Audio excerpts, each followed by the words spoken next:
the city is getting too loud, you need a home.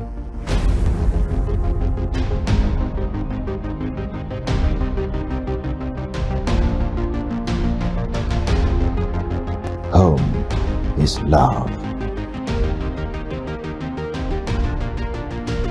peace, and tranquility.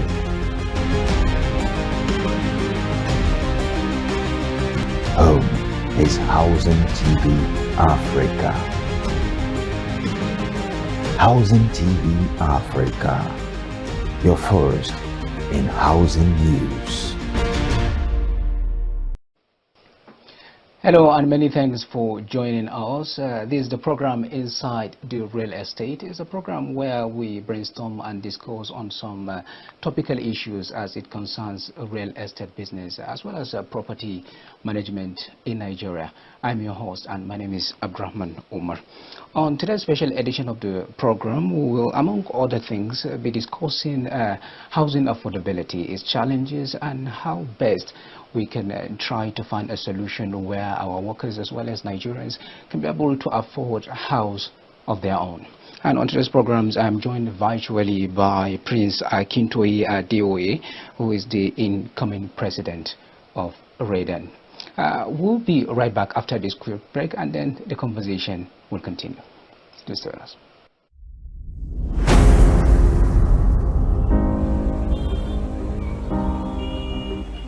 When the city is getting too loud, you need a home.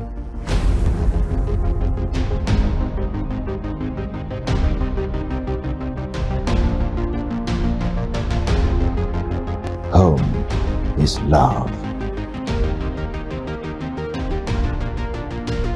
peace, and tranquility.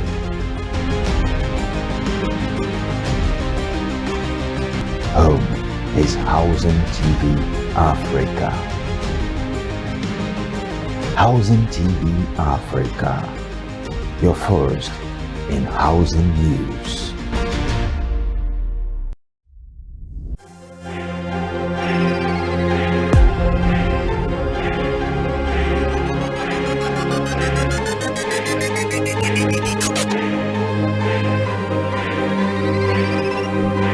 Housing TV Africa, your first in housing news. Well, thank you for staying with us, viewers. From that quick break, and now we'll dive into the conversation. Prince Akintoye, thank you so much for taking the time to join us at this time on the program. Thank you so much for having me. Yes, part of our conversation, there are a lot to discuss, looking at where we are at this stage. I mean, a lot of people, including our workers, cannot afford the home of their own and all of that. So for the sake of Nigerians and those who want to, get a house, take us through what is the current trend? I mean, what is going on right now at the moment in terms of affording a house, the affordability of a house for even, let's say, an average Nigerian? Is it even possible at this time around? Well, thank you once again for having me. Affordable housing is a function of so many things. Very important in the chain is disposable income of an average Nigeria. Also, part of the disposable income, weight of the money too. A 2-bedroom bungalow, using direct labor, factoring into it the cost, infrastructure, and the cost of land. We cost not less than 5 million. So the question is, what percentage of Nigeria ought to pay 5 million naira today for a 2-bedroom bungalow? us,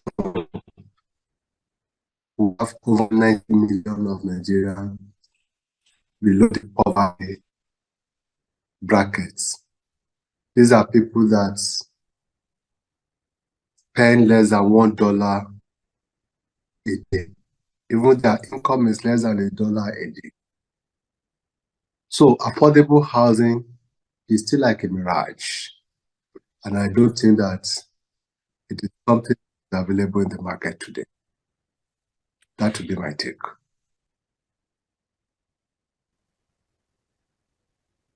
Do you have in mind, I mean, the kind of initiatives or policies from the federal government up to the state levels across the federation that you believe if they can use, I mean, implement it across all the states, it can be able to help us or help our Nigerian fellow Nigerians have access to their own homes?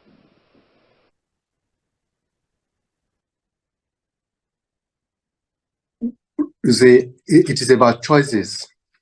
I think the government, not just this current government, but past governments, they always have quality advice on choices to make when we are talking about affordable housing. But it is for them to listen. Let us start with mortgage. All over the world, particularly developed countries, and some countries including South Africa, mortgage to GDP determines the wealth of the country. In the UK today, mortgage to GDP is over 70%. But in Nigeria, it's less than 1%. It's less than 1%. Total banking assets in Nigeria today, mortgage contribution is still less than 1%. So what government usually do is this. There will be a flagging of a program, laudable program. We are doing 50,000 housing units. We are doing 1 million housing units. But that is just addressing the supply. And I remember Dr. Gochukwu Chime, one of our leaders, will always say, a bird cannot fly with a wing. It needs the two wings to balance itself to fly appropriately. Until we go back to the issue of addressing mortgage, we have so many thousands and hundreds of thousands of people that still fall within mortgage brackets in Nigeria today that can be uploaded into the housing markets. But the mortgage is not available. It's double digit everywhere. And how do you survive mortgage rate of 22 to 28% per annum? That is too much. And my candid advice to the government is, if you have budget of 200 billion for housing construction, to split that money to two. Take 100 billion to mortgage and 100 billion to construction. And that way, so many people will find those out affordable for them to buy. Also, part of the low-hanging fruit for government is in the area of land, is in the area of infrastructure. So government can intentionally begin to drive infrastructure towards affordable mass housing projects.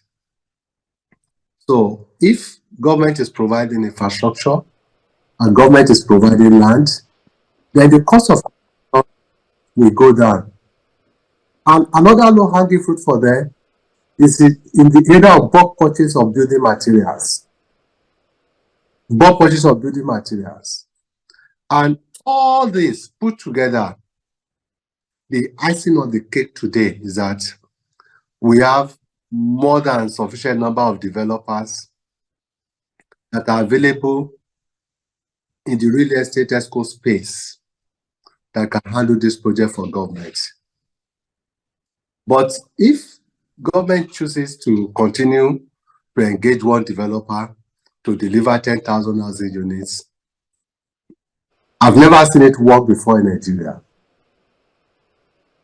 If you approach REDAN, for example, you give 10,000 housing units to REDAN, REDAN should provide the developers for you. So if your capacity is 500 units, you get 500 units. If your capacity is 200 units, you get 200 units. If your capacity is 50 units, you get 50 units. By so doing, we can get mass production on time without any delay. And it's going to be win-win for the government, for the economy, for the people, for the nation. Thank you. Nigerians will make it clear that this, if just like how you are providing your own input and your own intervention, that's saying that if the government will provide 70%, they can be to mortgage, we can be able, poor Nigerians or average Nigerians can be able to even have their homes of their own. But do you think it's really possible for Nigerian government at this time around be able to say, or maybe next year can be able to capture kind of 70% or even less than that, something that can make meaningful to say, all right, we're taking it to mortgage so that a lot of our people that are on the street can have their own homes of their own home now? So if government is providing 70% mortgage and the off-taker is going to bring 30% balance, the question is, how much is the 30%? So if you don't want to encourage people to stay, the percentage you are asking them to bring, you have to match it with their income. If it is not affordable to them within their income bracket, it is still not affordable. Even where husband and wife still comes together, even where they leverage on their pension contributions and all those stuff, once everything is added together and it doesn't match up, then the alternative is we are encouraging them to go and stay. So governments have better understanding of the income of the civil service because they are the employer. And they know what is affordable to them and what is not affordable. And I think that it is not about whether, it's not about percentage. It is what is affordable, the reality. The reality. So we have to face the reality. We don't have to say that in the UK, in the US, government is giving up to 70, 80%. And not government now. Where in the developed world, the mortgage system has been well structured. So government does not really have so much to do about it.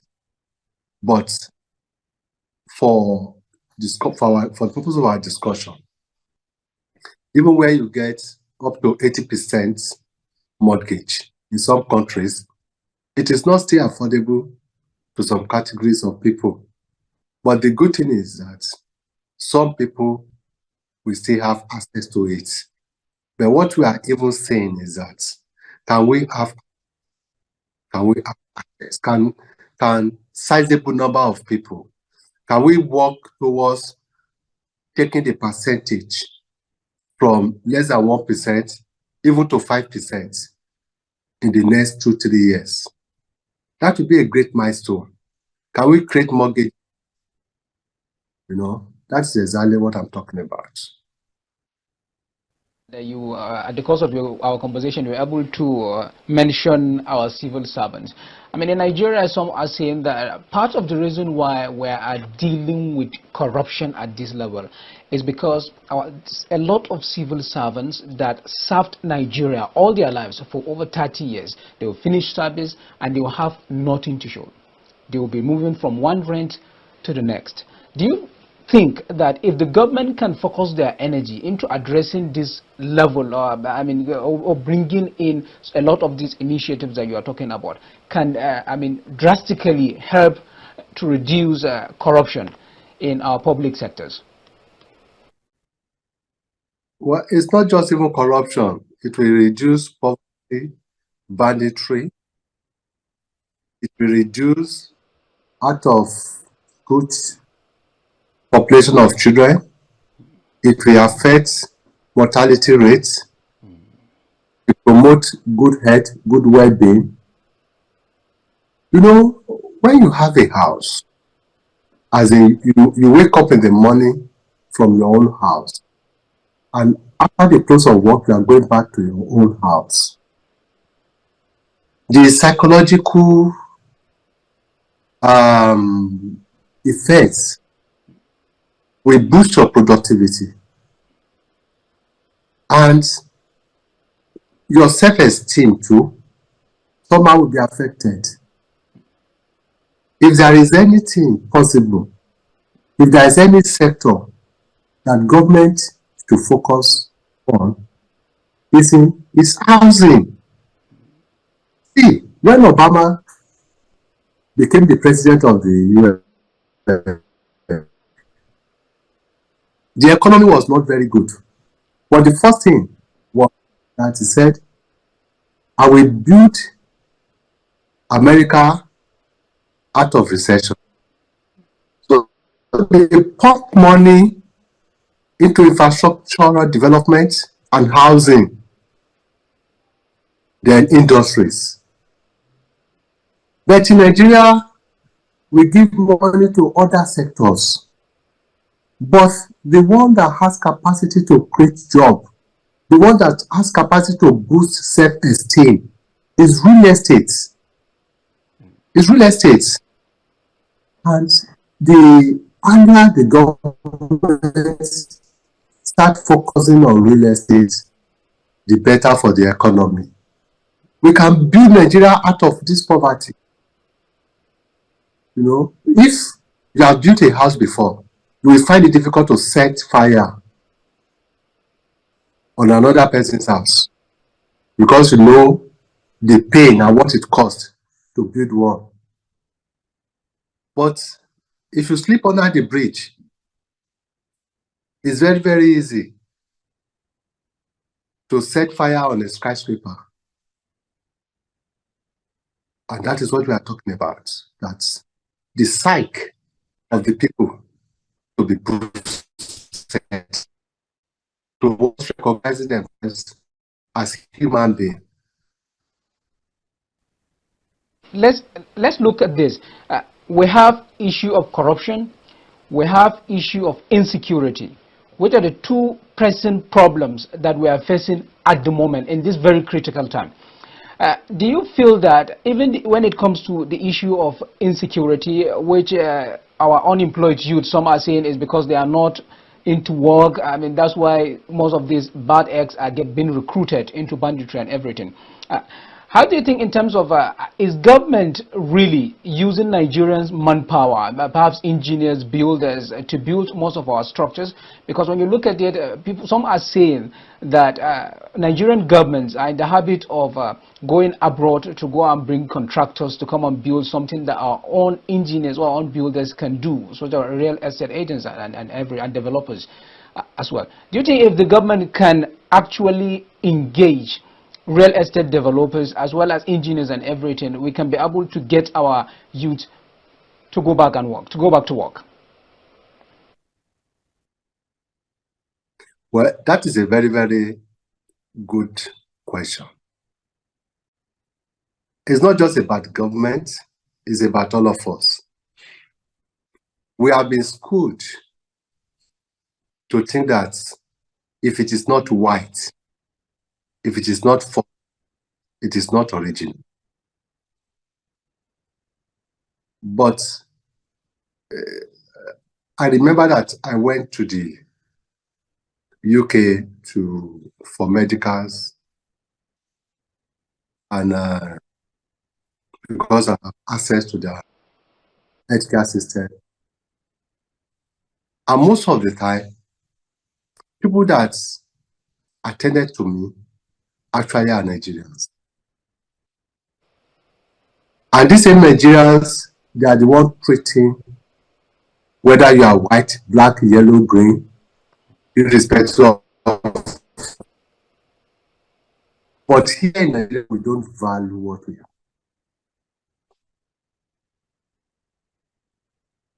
Very little construction, particularly when you are talking about housing, that Nigerians cannot handle today. And even where they cannot handle such construction, there can be backward integration only if you give them opportunity to bring in foreign experts to work with them. And that was what happened in China. China did not have the skill to do everything that they are doing today, but it was through backward integration that they now become the manufacturer of the world. Banditry, corruption, maybe we have to ask ourselves first, where did we miss the road? I was born in the 60s, and people that were born in the 60s and early 70s, even up to late 70s, they will tell you that education was revered in this country. When you are a professor, your dad may likely even want to portray for you. You are the one that will be telling him, Dad, please take it easy. But today, a professor is not recognized, even by his own children. Not even people outside his own home. Because we prioritize everything is money, money, money. So there is need for orientation. There is need for job provisions. And government cannot provide job for all of us. Everything revolves around policy. And in REDAN, we are going to do more of advocacy. Because REDAN is set up for housing advocacy. So we are going to do more of housing advocacy. If government policies favors housing construction,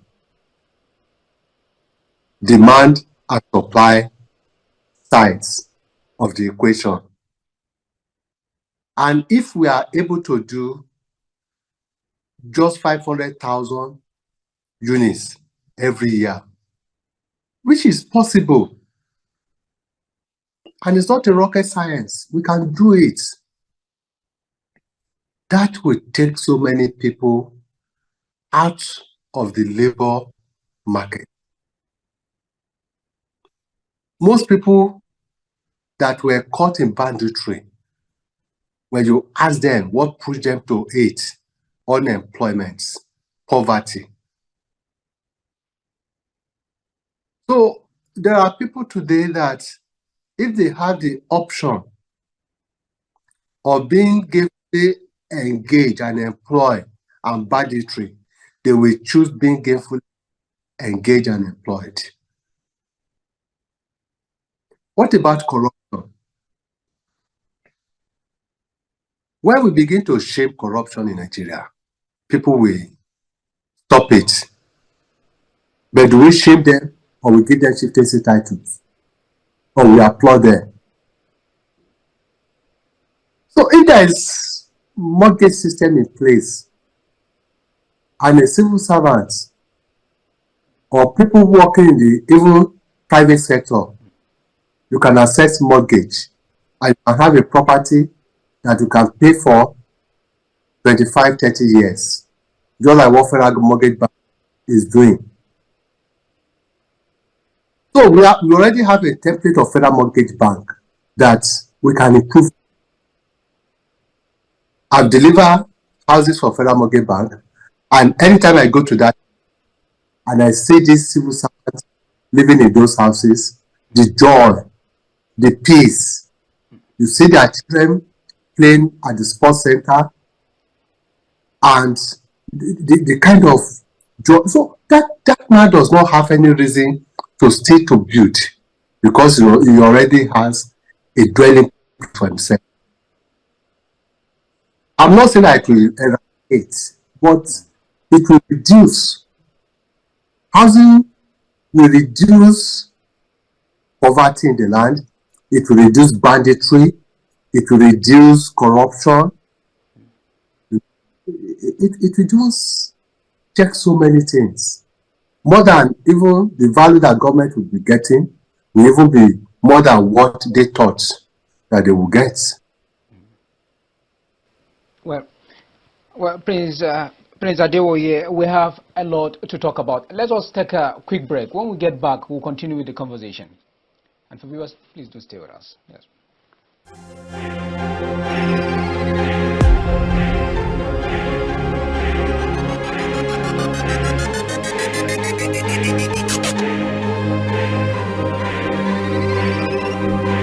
Housing TV Africa, your first in housing news. Welcome back. And now, for those of you who are just joining us, this is the program Inside the Real Estate, and we're on with Prince Akintoye Adeoye. We've been talking on a lot of issues, including housing affordability challenges and all of that, and how government as well as every other sectors can help in order for our Nigerian civil servants to be able to afford their own dream homes. Now, if you can hear me, what I'm saying is that since you are the incoming president, I'm sure you have your own agenda and all of it. But first, let me take you on this. During our conversation before we went on a break, you were talking about, it's not only government can be able to provide everything. As citizens of the country, those who have it can also be able to help those who do not. Now, in terms of private sector, like for instance, commercial banks, are they really help? Is there any way they can help in terms of mortgages and all? Well, the commercial banks, just from their name, commercial banks, so they are traders. They trade money.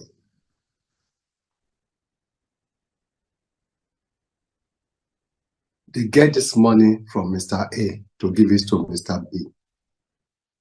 The rates at which they collected money determines the rate at which they will give the money out.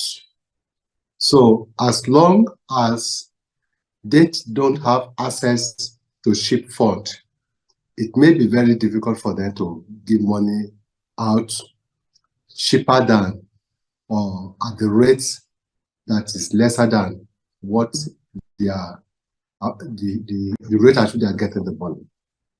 That is one.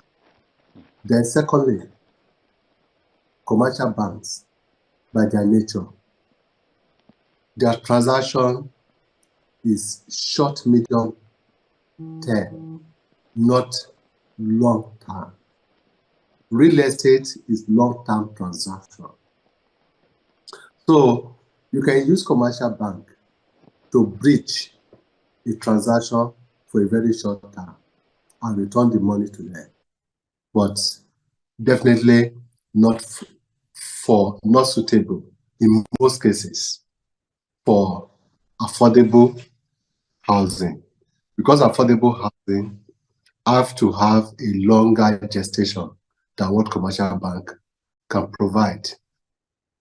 But where commercial bank can actually be of help is when you look at the law that created Federal Mortgage Bank, there is a certain percentage of their own profits that are supposed to be contributed towards the funding of Federal Mortgage Bank.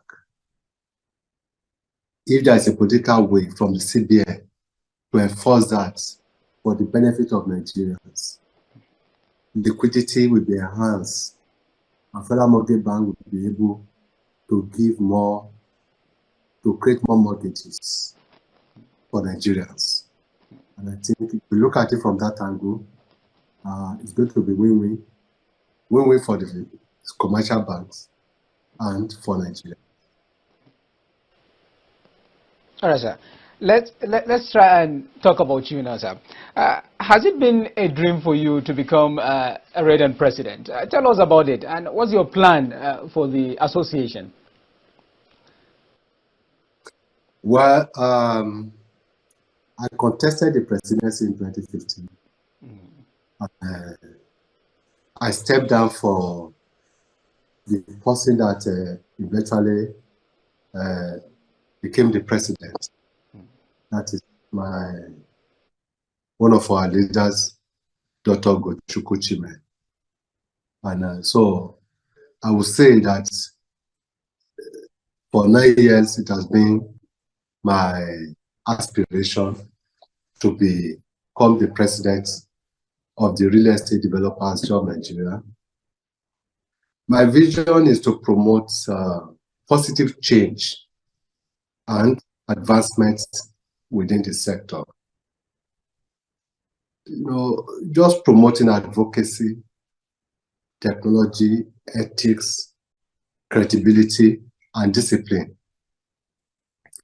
Seeing how we can create a balanced relationship with the private sector, the public sectors, other players in the industry, you know, and creating value generally within the real estate ecosystem.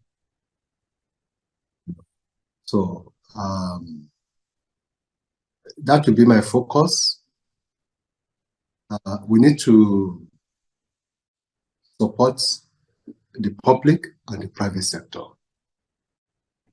Self-regulatory organizations, you know, it's about bringing real estate to the front burners, because it is whatever that is brought to the front burner that will be attended to, you know, not in an antagonistic way, but providing data, providing statistics, and providing compelling reasons why the water have to flow to the direction of the sector. Because the sector has so much value to create for the economy. And it is not a value that should become secondary. It should be a value, it should be the sector that must be, you know, prioritized. So it's not when we are doing budgets, when we have taken care of whatever that is on the table, we now remember real estate. No, it is education, health, defense, real estate. That is how the flow should be, you know, because real estate gives joy. My dad built his house. It took him about 17 years. And the day we were doing the housewarming, it was like gaining direct entry to heaven to the entire family. Joy, you know, everywhere. And to this moment, I can still, you know, remember that day. That is the kind of priority we give to housing. So we need to revert to that what we used to experience in Nigeria in those days, And there's no need for incremental housing now. There's no need for incremental housing. You just putting the necessary policy in place so that the way you buy your phone, the way you buy your suit, so you should go and buy your house, So it's possible.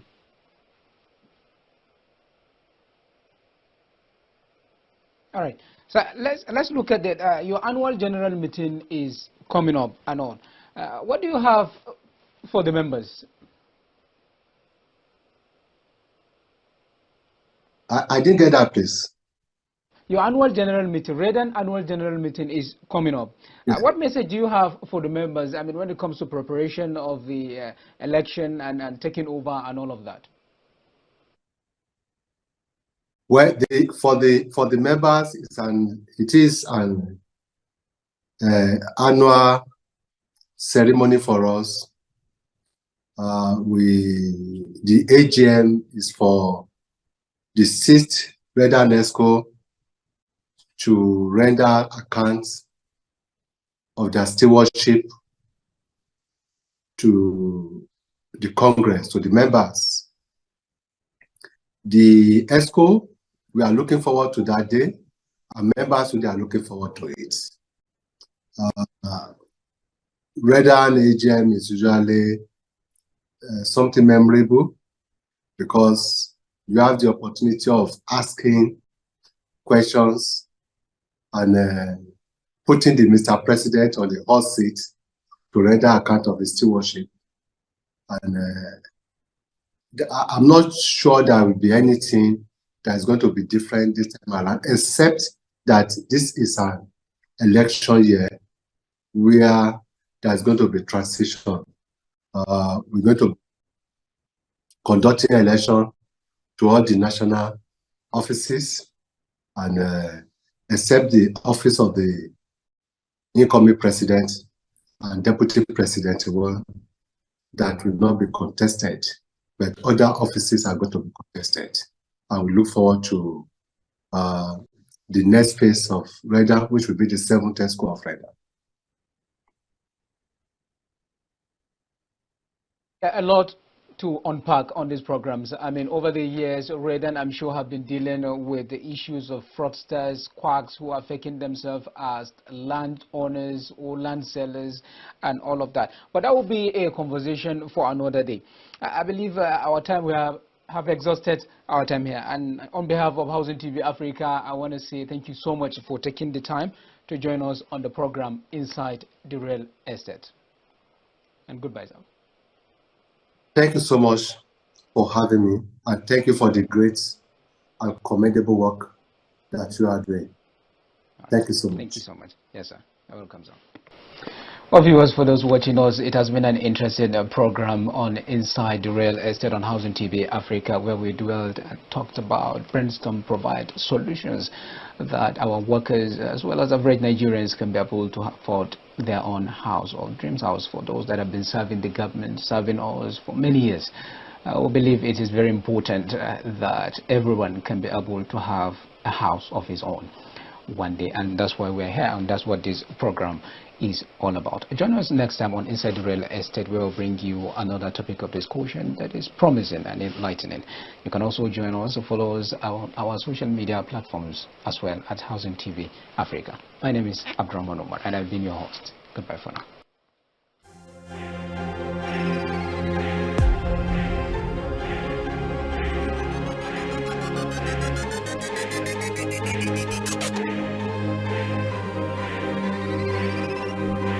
Housing TV Africa, your first in housing news.